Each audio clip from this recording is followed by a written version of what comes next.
Alors bonjour à tous, je vous propose aujourd'hui dans notre nouvelle portion d'aborder la thématique de l'alliance selon le type de Melchizedek. Alors tout d'abord, quelques généralités, mais aussi quelques rappels déjà évoqués dans notre quatrième topo sur le sujet. Qu'est-ce qu'une alliance ? Alors une alliance est tout d'abord un engagement solennel qui va lier deux, voire plusieurs parties entre elles. Donc il y a un lien établi entre plusieurs personnes. Une alliance fonctionne telle une police d'assurance, c'est-à-dire qu'elle va apporter sécurité et protection l'un envers l'autre. L'alliance est ainsi une promesse de loyauté totale, on ne s'engage pas à la légère. Littéralement, dans notre texte biblique, nous ne faisons pas alliance avec quelqu'un, nous coupons une alliance. En coupant une alliance, nous donnons littéralement notre vie à notre partenaire d'alliance.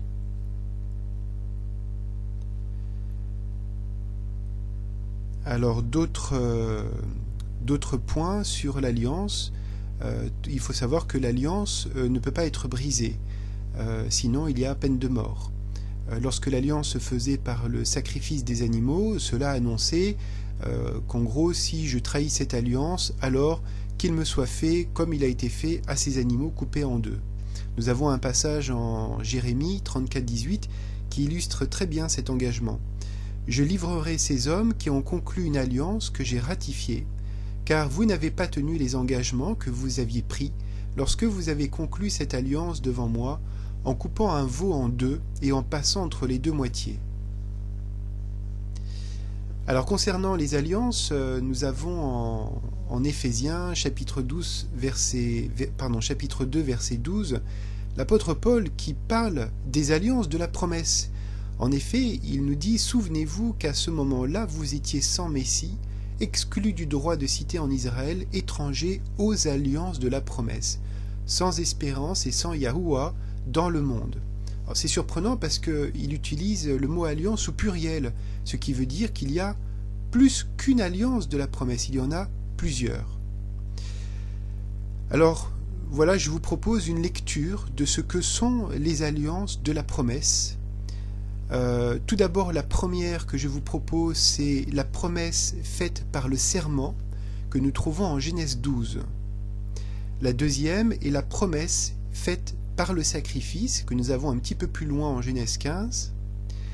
La troisième, c'est la réponse par le livre de l'Alliance. Nous trouvons ceci de Exode 19.5 à Exode 24.8. La quatrième alliance de la promesse, c'est l'alliance nouvelle, ou encore appelée alliance renouvelée. Les textes en parlent en Jérémie 31 et en Hébreu 8. Et enfin, la cinquième, c'est le mariage de l'agneau avec son épouse, l'Israël de Yahuwah. Alors, comment déterminer ces alliances de la promesse ? Est-ce que à chaque fois que nous lisons le mot « alliance », dans le canon biblique, il s'agit d'une alliance de type Melchizedek. Je vous propose 4 points communs que nous retrouvons dans chacune de ces alliances, et certaines de celles-ci ont un 5e point commun. Alors, le premier point commun, c'est tout d'abord, dans l'alliance de type Melchizedek, une proposition est faite. Deuxièmement, deuxième point commun, une acceptation vient en retour. Donc, je te propose quelque chose, les termes d'un contrat, et en retour, tu acceptes ou tu n'acceptes pas. Troisièmement, on peut observer un scellement par le sang. Quatrièmement, un repas de confirmation. Ces 4 points sont communs à chacune des 5 alliances que j'ai évoquées précédemment. On retrouve un 5e point commun dans certaines de ces alliances de la promesse, lorsqu'un rappel à l'alliance de la promesse faite à Abraham est évoqué.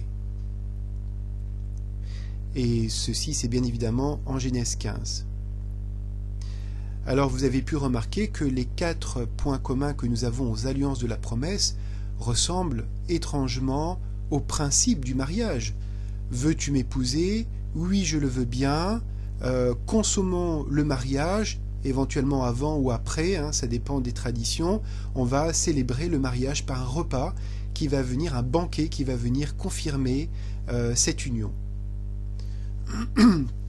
Alors, quelques remarques préalables. Chacune de ces 5 alliances de la promesse est une alliance de type Melchitsédek établie sous le sacerdoce de Melchitsédek. Cela n'a strictement rien à voir avec le sacerdoce d'Aaron ou avec ce qu'on appelle le livre de la loi que nous développerons lors de notre prochaine étude. Et tout ceci est relatif au sacerdoce lévitique. Il faut noter aussi que ces caractéristiques n'apparaissent pas toujours dans l'ordre indiqué précédemment. Par contre, on les retrouve toujours. La proposition, l'acceptation, le scellement par le sang et le repas de confirmation. Alors, est-ce qu'on trouve ces 4 points communs dans chacune de ces 5 alliances de la promesse? C'est ce que je vous invite à découvrir avec moi. Nous allons reprendre une alliance après l'autre et un point après l'autre. Je me répète sur une vision, une proposition faite dans cette étude, c'est que je crois que ces 5 alliances de la promesse dont parle l'apôtre Paul a lieu avant l'épisode du veau d'or et à partir de la venue du Messie, pas entre les deux. C'est-à-dire que de l'épisode du veau d'or jusqu'à la venue de Yahusha, il n'y a pas d'alliance de type Melchitsédek. C'est avant le veau d'or et à partir de la venue du Messie Yahusha. Ceci est très important à garder en tête lorsque l'on va examiner ensemble ces 5 alliances de la promesse. Alors la toute première, c'est parti. Alliance de la promesse numéro 1, trouvée en Genèse 12. Je vous invite à relire à chaque fois les versets et les chapitres pour déterminer le contexte. C'est la promesse faite par serment. Une idée clé dans cette première alliance de la promesse, c'est que ce serment est fait par le Créateur lui-même, par Yahuwah. Ce serment est éternel et ne peut pas être brisé. Pourquoi? L'auteur de l'épître aux Hébreux, dans le chapitre 6, verset 13, nous dit ceci. Lorsque Yahuwah fit sa promesse à Abraham, donc en Genèse 12, il prêta serment par lui-même, car il ne pouvait pas jurer par un plus grand que lui. Donc il n'y a pas plus grande promesse, il n'y a pas plus grande alliance qui soit faite que celle qui engage le nom du Créateur, le nom de Yahuwah. Alors, premier point commun à ces alliances, la proposition. Lisons en Genèse chapitre 12 à partir du verset 1. Et Yahuwah avait dit à Abraham, « Va-t'en hors de ton pays, et de ta parenté, et de la maison de ton père, vers le pays que je te montrerai, et je te ferai devenir une grande nation, et je te bénirai, et je rendrai ton nom grand, et tu seras une bénédiction. Et je bénirai ceux qui te béniront, et je maudirai ceux qui te maudiront, et toutes les familles de la terre seront bénies en toi. » Donc là, on voit très clairement, dans ces 3 versets, la proposition que Yahuwah fait à Abraham. « Sors de ton pays, et voici ce que je ferai. » Mais la proposition, c'est « quitte de là où tu es, sors de ton pays. » Alors, est-ce que Abraham accepte? Oui, effectivement, en continuant la lecture, à partir du verset 4, et Abraham s'en alla, comme Yahuwah le lui avait dit. Et Lot alla avec lui, et Abraham était âgé de 75 ans quand il sortit de Charan. Et Abraham prit Sarai, sa femme, et Lot, fils de son frère, et tout le bien qu'ils avaient gagné, et les personnes qu'ils avaient acquises à Charan. Et ils sortirent pour aller au pays de Canaan, et ils arrivèrent au pays de Canaan. Et Abraham traversa le pays jusqu'au lieu de Sichem, jusqu'aux chênes de Morée. Or, les Cananéens étaient alors dans le pays. Donc il y a eu la proposition, Abraham sort, va-t'en, quitte ton pays, et nous voyons tout de suite qu'Abraham accepte, puisqu'il quitte le pays, il le traverse jusqu'au lieu de Sichem. A-t-on un scellement par le sang? Alors, oui, vous ne le trouverez pas en Genèse, chapitre 12, mais vous avez pu constater dans les études préalables que nous vous avons proposées que les textes du canon biblique ne sont pas toujours chronologiques dans leur narration. Et pour ma part, je pense que le scellement par le sang à cette promesse, nous le trouvons en Exode chapitre 12. Ce scellement par le sang a été fait avec la postérité d'Abraham. Je lis à partir du verset 6, Exode chapitre 12. « Et vous le garderez jusqu'au 14e jour de ce mois, et toute la communauté d'Israël assemblée l'égorgera, un agneau ou un chevreau, entre les deux soirs. Et ils prendront de son sang, et le mettront sur les deux poteaux et sur le linteau de la porte des maisons où ils le mangeront. Et Yahuwah passera pour frapper l'Égypte, et il verra le sang sur le linteau et sur les deux poteaux. Et Yahuwah passera par-dessus la porte, et ne permettra point aux destructeurs d'entrer dans vos maisons pour frapper. Vous garderez ceci comme une ordonnance perpétuelle pour vous et pour vos enfants. » Donc voilà, je pense que le scellement par le sang de cette promesse faite par serment a lieu avec la postérité d'Abraham quelques siècles plus tard, au moment où le peuple Israël sort de Mitzraïm, sort d'Égypte. Est-ce que cette alliance par serment a été accompagnée d'un repas de confirmation? Je pense que oui, c'est, selon mon opinion, le repas de Pessah. En Exode 12, nous lisons à partir du verset 7. « Et ils prendront de son sang et le mettront sur les deux poteaux et sur le linteau de la porte des maisons où ils le mangeront. Et cette nuit-là, ils en mangeront la chair rôtie au feu, ils la mangeront avec des pains sans levain et des herbes amères. N'en mangez rien à demi-cuit, ni qui ait été bouilli dans l'eau, mais qu'il soit rôti au feu, sa tête ainsi que ses jambes et ses entrailles. Vous n'en laisserez rien de reste jusqu'au matin, et ce qui en restera au matin, vous le brûlerez au feu. Et voici comment vous le mangerez, vos reins sains, vos souliers aux pieds, et votre bâton à la main, et vous le mangerez à la hâte. C'est la Pâque, le passage de Yahuwah. »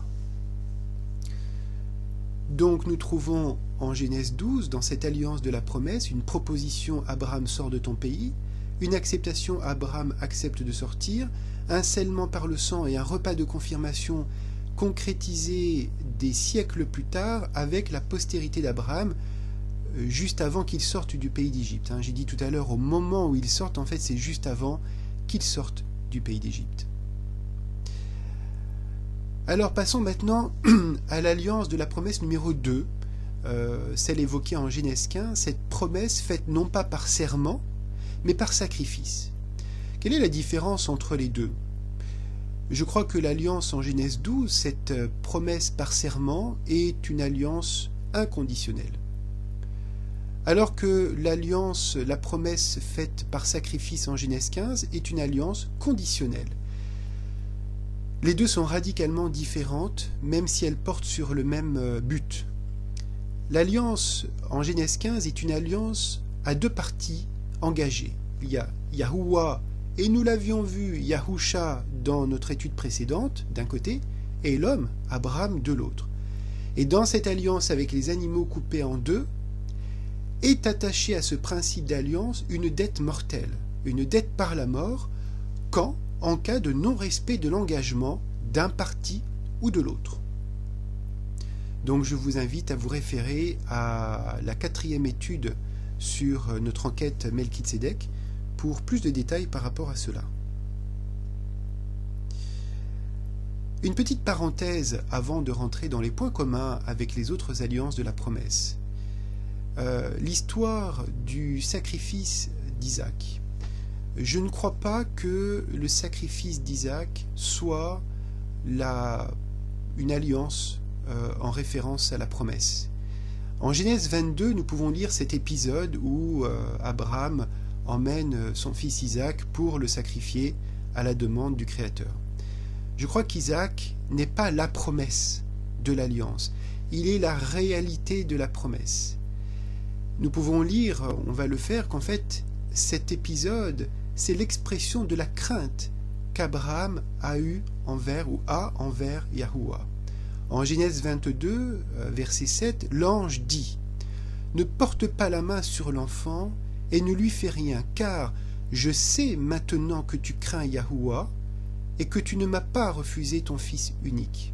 Bon, on voit bien ici que cet acte est l'expression de la crainte d'Abraham envers Yahuwah.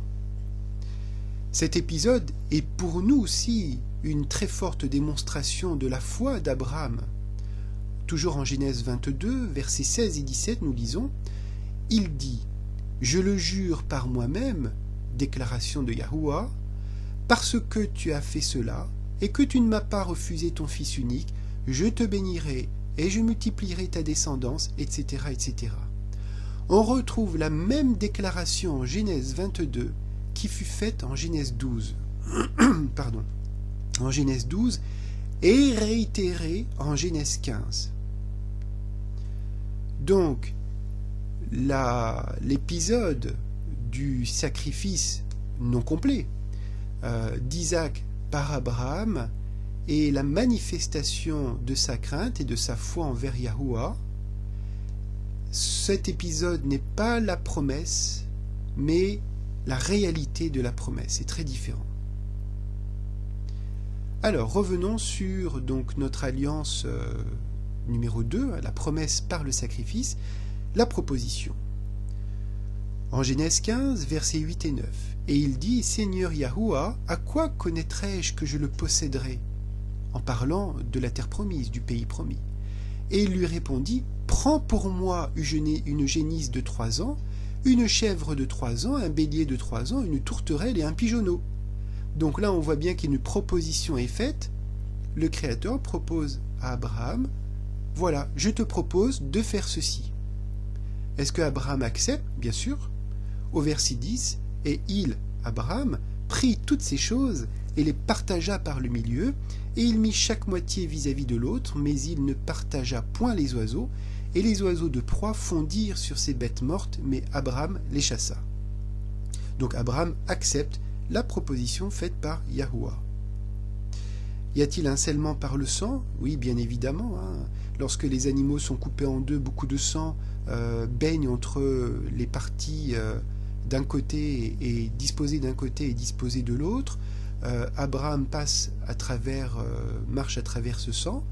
Et au verset 17, nous lisons « Et lorsque le soleil fut couché, il y eut une obscurité épaisse, et voici, il y eut une fournaise fumante, et une flamme de feu qui passa entre les chairs partagées.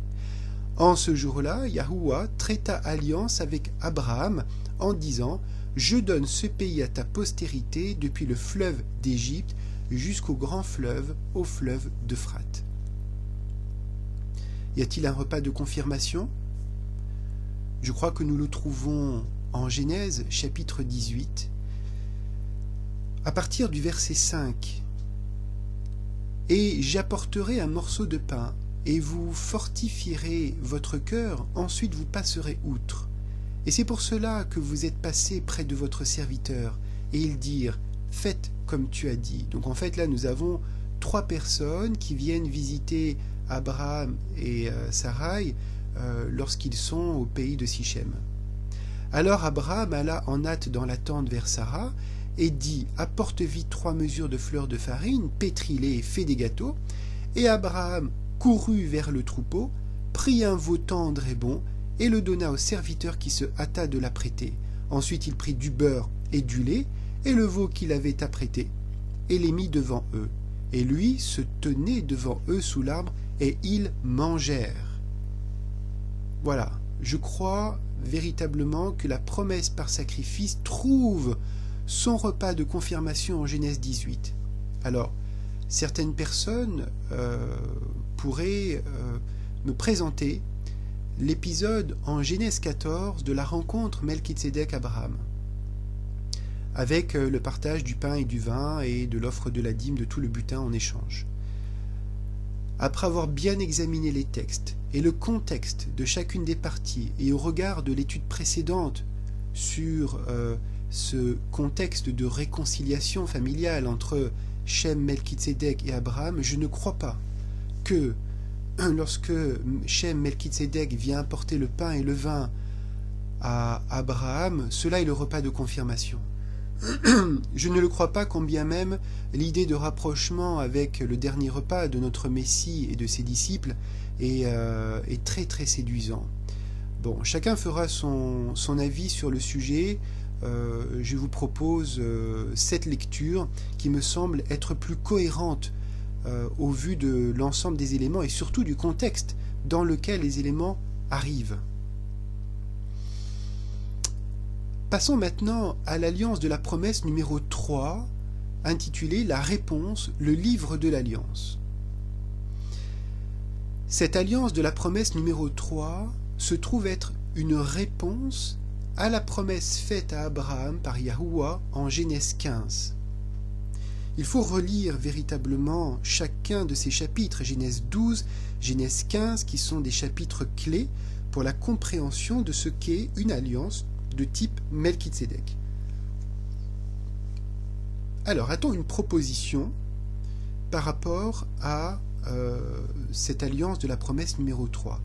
Je crois véritablement que cette alliance de la promesse numéro 3 est très très très importante.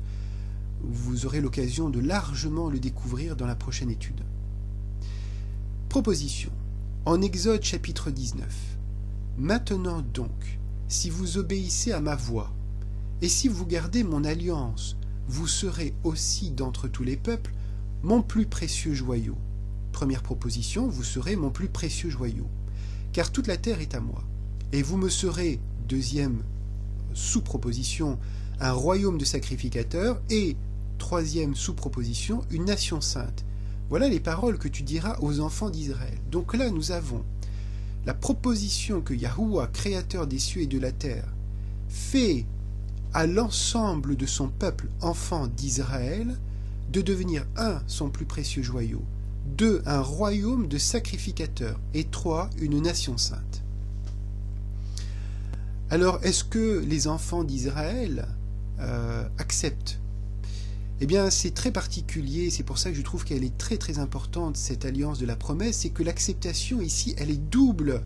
C'est extraordinaire, nous avons une première acceptation avant même que les enfants d'Israël ne prennent connaissance du contenu du livre de l'Alliance, et ensuite une deuxième acceptation après avoir pris connaissance de tout le livre de l'Alliance. Ça, c'est du jamais vu, ça. Double acceptation. Alors, première acceptation en Exode chapitre 19, notez bien au verset 7 et 8.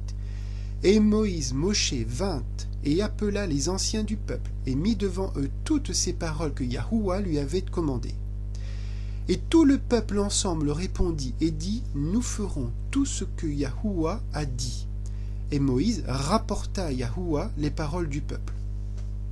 Donc, première acceptation, avant même que l'ensemble du peuple ne prenne connaissance du contenu du livre de l'Alliance, qui n'est pas encore venu, qui va venir par la suite de Exode 19 jusqu'à Exode 24, le peuple accepte une première fois.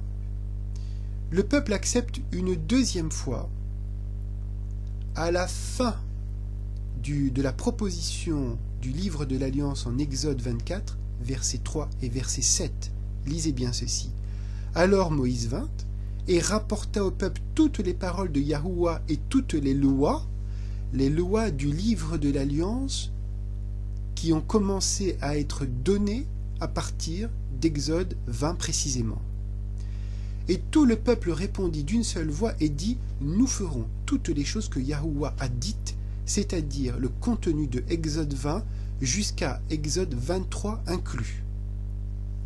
Puis, au verset 7, il prit le livre de l'Alliance, je le répète, cela va de Exode 20 inclus jusqu'à Exode 23 inclus, et il le lut au peuple qui l'écoutait et qui dit, nous ferons tout ce que Yahuwah a dit et nous obéirons. Je paraphrase, nous, peuple d'Israël, enfants d'Israël, nous acceptons à maintes reprises, nous répétons plusieurs fois que nous sommes d'accord avec ce contrat, avec cette proposition du livre de l'Alliance, faite par notre libérateur, par Yahuwah, nous ferons tout ce qui est écrit dedans. Et cela va de Exode 20 à Exode 23 inclus.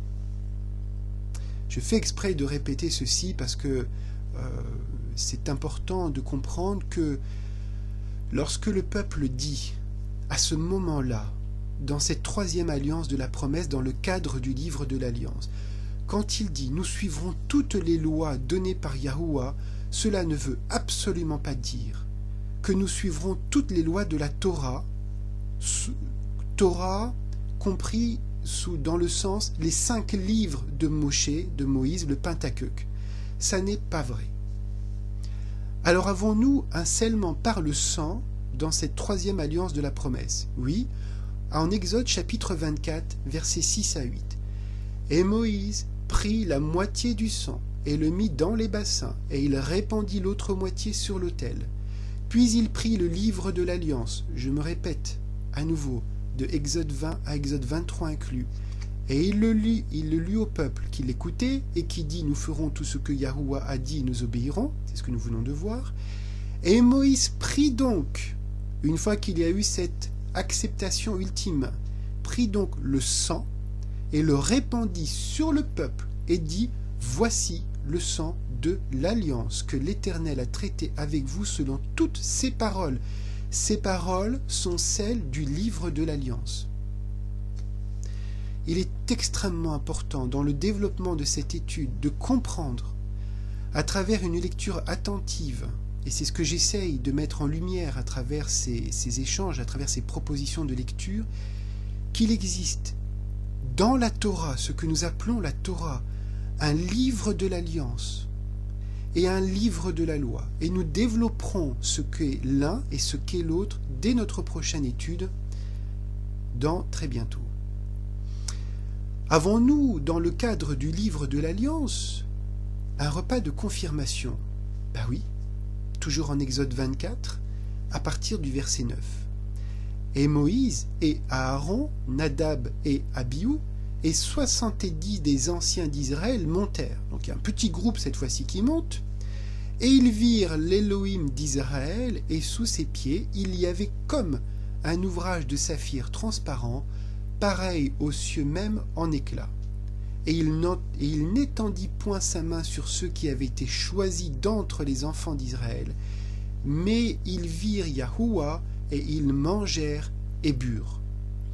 Donc les représentants, les anciens, ceux qui représentent le peuple, contractent par le repas de confirmation le livre de l'Alliance en mangeant et buvant ensemble. Là, nous avons un cinquième élément que nous retrouverons par la suite, que nous n'avions pas en Genèse 12 et en Genèse 15, vous comprendrez très facilement pourquoi, c'est que dans cette troisième alliance de la promesse, il y a un lien avec Genèse 15. Effectivement, en Exode 19.6, il est question des enfants d'Israël. Mais qui sont ces enfants d'Israël? Sont-ce les Juifs? Sont-ce la tribu du Juda? Absolument pas. C'est la descendance de Jacob, fils d'Isaac, fils d'Abraham. C'est l'ensemble de toutes les tribus d'Israël. Ils sont directement concernés et liés à la promesse de Genèse 15 faite à Abraham. Regardons en Genèse 15, verset 13. Et Yahuwah dit à Abraham, sache que ta postérité sera étrangère dans un pays qui ne lui appartiendra point, nous parlons bien ici du peuple Israël, et qu'elle en servira les habitants et qu'ils l'opprimeront pendant 400 ans. 400 ans. Donc là on voit bien qu'en Genèse 15, Yahuwah parle bien de cette postérité qui sont les enfants d'Israël avec qui le livre de l'Alliance va être partagé, proposé. Paul nous parle de cela également en Galates. Galates est un livre qui explique, j'ai envie de dire quasiment littéralement, ces alliances de la promesse et cette différence qu'il y a entre le livre de l'Alliance et le livre de la loi que nous trouvons tous les deux dans la Torah. Mais alors vous comprendrez, il est question d'une Torah propre à l'Alliance et il est question de la Torah propre à la loi établie après l'épisode du veau d'or. Nous reviendrons là-dessus. Mais revenons en Galates chapitre 3 verset 17. Voici ce que nous dit l'apôtre Paul. Voici donc ce que je dis. Quant au contrat que Yahuwah a auparavant confirmé en Christ, la loi qui n'est venu que 430 ans après, n'a pu l'annuler pour abolir la promesse. Car si l'héritage vient de la loi, ce n'est plus de la promesse. Et oui, cet héritage, cette promesse dont on parle en Genèse 15, c'est venu avant l'établissement de ce que Paul résume en étant la loi, qui est le livre de la loi. Or, Yahuwah l'a donné gratuitement à Abraham par la promesse. Voici pour la 3e alliance. Venons maintenant à la 4e alliance en rapport avec la promesse faite par Yahuwah à Abraham et sa postérité, dont nous le sommes par la foi. Cette 4e alliance, nous l'intitulerons l'alliance nouvelle ou alliance renouvelée. Je crois que les deux termes sont justes car ils sont scripturaires. Trouve-t-on une proposition? Oui, je le crois, nous allons rentrer dans les textes de la nouvelle alliance ou de l'alliance renouvelée, comme bon vous semblera. Ce fameux verset tant connu du monde évangélique, Jean 3,16. Car Yahuwah a tant aimé le monde qu'il a donné son Fils unique, afin que quiconque croit en lui ne périsse point, mais qu'il ait la vie éternelle. Voici la proposition que Yahuwah fait, dans le cadre de ces conditions bien évidemment. Je vous propose la vie éternelle. C'est pas mal comme proposition. Moi personnellement j'accepte. Alors, où est l'acceptation à cette alliance nouvelle renouvelée? Un peu plus loin, en Yohanan, Jean chapitre 3, verset 17. Car Yahuwah n'a point envoyé son Fils dans le monde pour condamner le monde, mais afin que le monde soit sauvé par lui. Voici l'acceptation. Celui qui croit en lui, je me permettrai de paraphraser, celui qui accepte ma proposition, celle de Jean 3,16, n'est point condamné, mais celui qui ne croit point est déjà condamné, et oui, il refuse la proposition, parce qu'il n'a pas cru au nom du Fils unique de Yahuwah. L'apôtre Paul fait écho à cela dans son épître aux Romains au chapitre 10 à partir du verset 9. Elle dit que si tu confesses de ta bouche, je confesse de ma bouche, j'accepte, oui, que Yahusha est le Seigneur et que tu crois dans ton cœur que Yahuwah l'a ressuscité des morts, tu seras sauvé.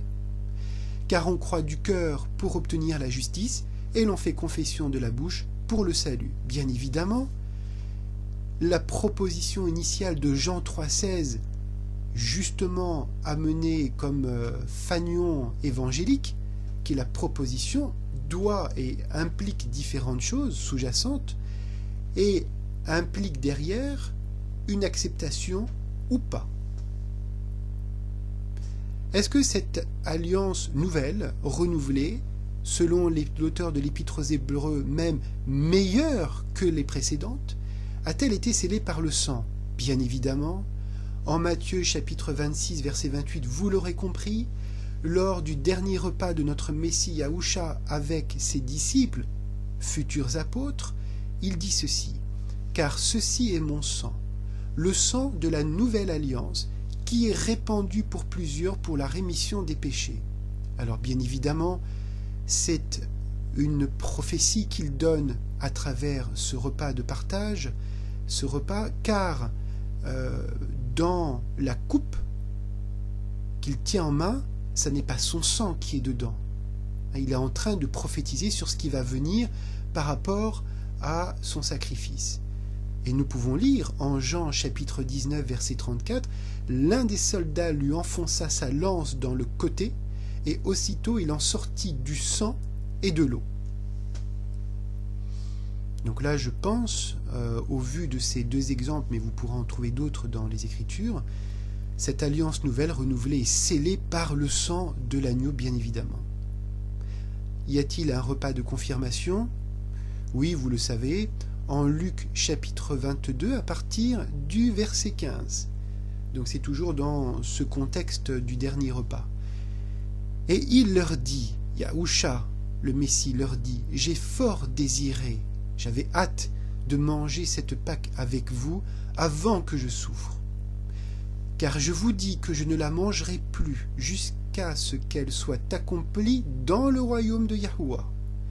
Puis il prit du pain, et ayant rendu grâce, il le rompit, et le leur donna en disant « Ceci est mon corps, qui est donné pour vous, faites ceci en mémoire de moi. » De même, après avoir soupé, donc là on voit le contexte du repas de confirmation, il leur donna la coupe en disant « Cette coupe est la nouvelle alliance en mon sang qui est répandue pour vous, le royaume de Yahuwah. » Alors quand il dit « Faites ceci en mémoire », c'est que je crois que ce moment où nous proposons d'accepter la promesse faite par Yahuwah à Abraham, par son fils. C'est cela l'alliance nouvelle, la nouveauté, l'alliance renouvelée. Accepte. Je te propose, tu acceptes. Au moment justement où je reconnais le sacrifice de mon Messie à la croix, je rentre par le sang dans cette alliance et je confirme cela au moment de Pessah, une fois par an, selon mon opinion, en mémoire de ce repas de confirmation. Je partage le repas de Pessah et là pour justement réitérer, renouveler cette alliance dans notre cœur. Y a-t-il un lien avec Genèse 15 ? Alors, en Romains chapitre 4, verset 16, Paul nous dit « C'est donc par la foi que nous sommes héritiers, afin que ce soit par grâce et que la promesse, nous revenons encore avec la promesse, que la promesse soit assurée à toute la postérité, non seulement à celle qui est de la loi, mais aussi à celle qui est de la foi d'Abraham. » Et en Galates chapitre 3, verset 29, l'apôtre Paul nous dit « Et si vous êtes de Christ, vous êtes donc la postérité d'Abraham et les héritiers selon la promesse. » Rien qu'avec ce passage, il est complètement inutile de savoir de quelle tribu on descend, si on descend d'une tribu d'Israël, de Juda ou je ne sais quoi. Il suffit de se demander, de se poser la véritable question, sommes-nous de Christ ? Si c'est le cas, nous sommes alors la postérité d'Abraham et héritiers selon la promesse. J'ai vraiment cet espoir, cette espérance qu'en relisant les lettres de Paul, vous commenciez à lire avec une sorte de nouveau filtre qui permet de mettre en lumière, de mieux comprendre ces termes de postérité d'Abraham, de promesses qui avaient été faites en Genèse 12 et réitérées en Genèse 15. Alors, cinquième et dernière alliance, le mariage de l'agneau avec son épouse. Cette alliance est un peu particulière car elle est grandement prophétique puisque, vous le savez, elle n'a pas encore eu lieu. Il y a une proposition. Cette proposition, Matthieu nous la donne à travers les mots du Messie Yahusha. Il dit « Le royaume des cieux est semblable à un roi qui fit les noces de son fils. » Et dans la deuxième épître aux Corinthiens, chapitre 11, verset 2, l'apôtre Paul dit ceci « Car je suis jaloux de vous d'une jalousie de Yahuwah, parce que je vous ai unis à un seul époux, pour vous présenter à Christ comme une vierge chaste. » Donc nous voyons proposition de mariage avec notre Messie, avec l'époux. Trouve-t-on notre deuxième point commun à l'ensemble, je le rappelle, de ces alliances de la promesse qui sont des alliances de type Melchitsédek. Pourquoi ? Parce qu'elles sont faites, contractées avant l'épisode du veau d'or et à partir de la venue du Messie Yahusha. Donc, deuxième point, l'acceptation. Nous lisons en Apocalypse, livre des Révélations, chapitre 22, verset 17. L'esprit et l'épouse disent « Viens », que celui qui l'entend dise aussi « Viens », que celui qui a soif vienne et que celui qui voudra de l'eau vive en reçoive gratuitement.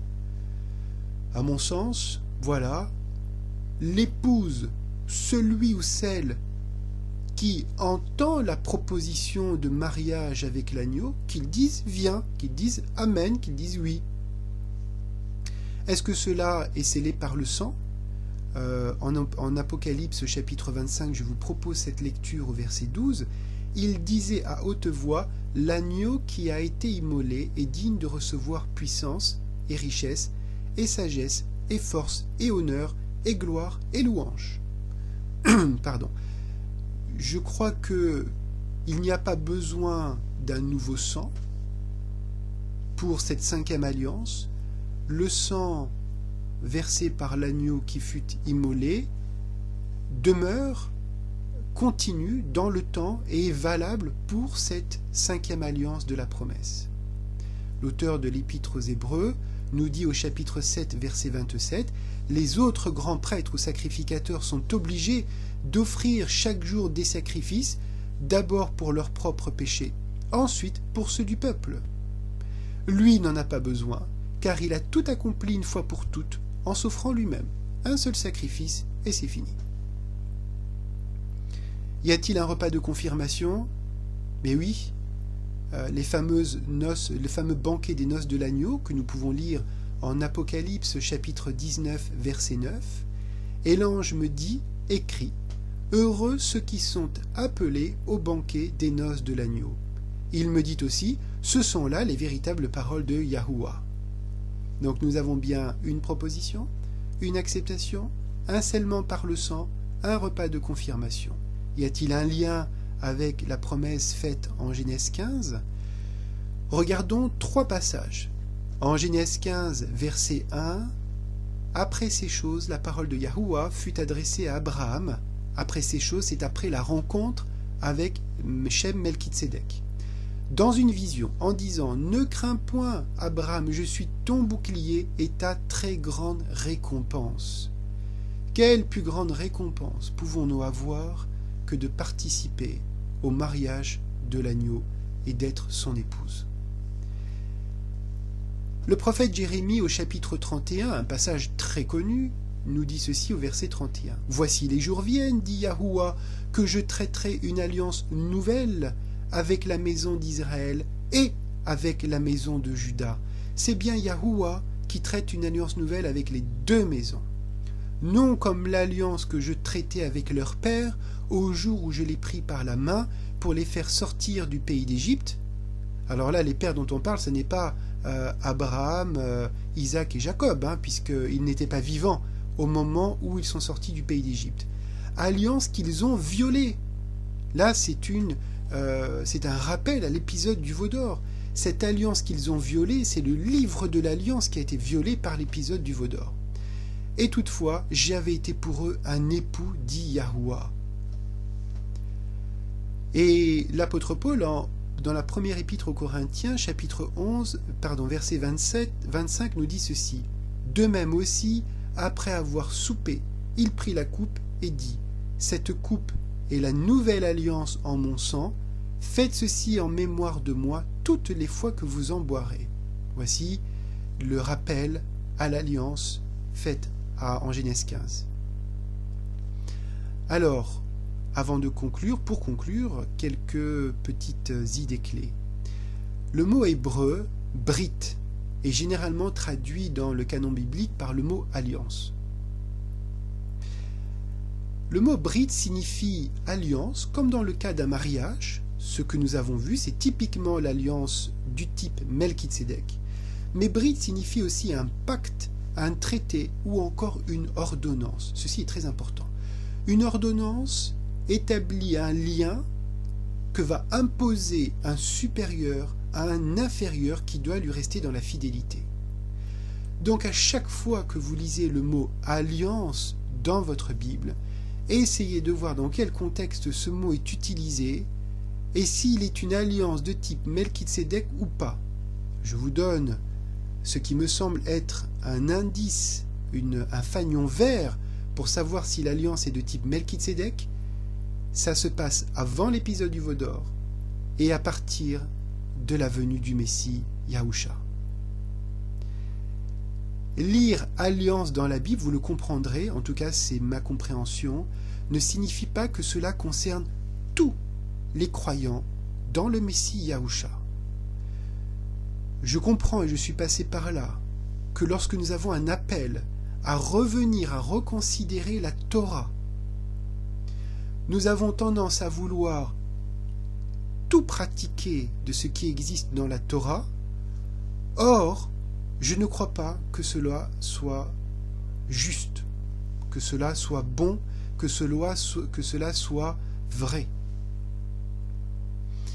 Je pense que marcher par l'esprit, c'est marcher selon l'alliance qui est relative au sacerdoce de Melchizedek. Réétudier ce qui est écrit de Exode 19 à Exode 24, c'est très important. Avant la prochaine étude, dans laquelle je reviendrai plus précisément sur les différences entre livre de l'Alliance et livre de la loi. Donc c'est ce que nous verrons la prochaine fois. Le livre de l'Alliance, c'est ce qui est avant le veau d'or, et le livre de la loi, c'est ce qui vient après le veau d'or, jusqu'au sacrifice du Messie Yahusha. Je précise une petite chose, notre Messie a vécu sous l'autorité du livre de la loi. Voilà, j'espère, il y a beaucoup de passages qui ont été évoqués dans cette étude. Je vous invite à relire tranquillement, à reconsidérer cette proposition d'exégèse, cette proposition de lecture, à laquelle j'adhère pleinement parce qu'elle est véritablement libératrice et nous permet de comprendre la différence entre le sacerdoce selon l'ordre de Melchizedek et le sacerdoce selon l'ordre d'Aaron. Et automatiquement, si vous vous êtes posé les questions, dois-je porter les tzitzit? Dois-je me faire circoncire? Je pense qu'il y aura une étude annexe sur la circoncision pour rentrer un peu plus dans le détail au regard des histoires de sacerdoce. Est-ce que je dois mettre une mezouza à la porte de ma maison? Est-ce que ceci, est-ce que cela? Toutes les choses que nous lisons dans la Torah, dans les 5 premiers livres de votre Bible. Qu'est-ce qui est pour nous sacrificateur selon l'ordre de Melchizedek et qu'est-ce qui ne l'est pas? Ce que je crois aujourd'hui, c'est que ce qui est avant l'épisode de veau d'or est pour nous, le Shabbat, les saintes convocations, les règles alimentaires, etc., etc., et ce qui est enseigné par les apôtres est pour nous. Ce qu'il y a entre les deux n'est pas pour nous comme bien même. Certains aspects, je modère très légèrement, certains aspects sont des mises en lumière, des rappels de ce qui est déjà dans le livre de l'Alliance. Voilà, j'essaierai d'articuler, de développer convenablement tout cela lors de notre prochaine étude, afin de pouvoir vous apporter peut-être un regard nouveau sur les Écritures inspirées, et peut-être, je l'espère, c'est le but de nos études, d'édifier votre foi et d'être sûr d'être sur le bon chemin. Bien-aimés, d'ici là, je vous souhaite le shalom de notre Père à tous, et je vous dis à très bientôt.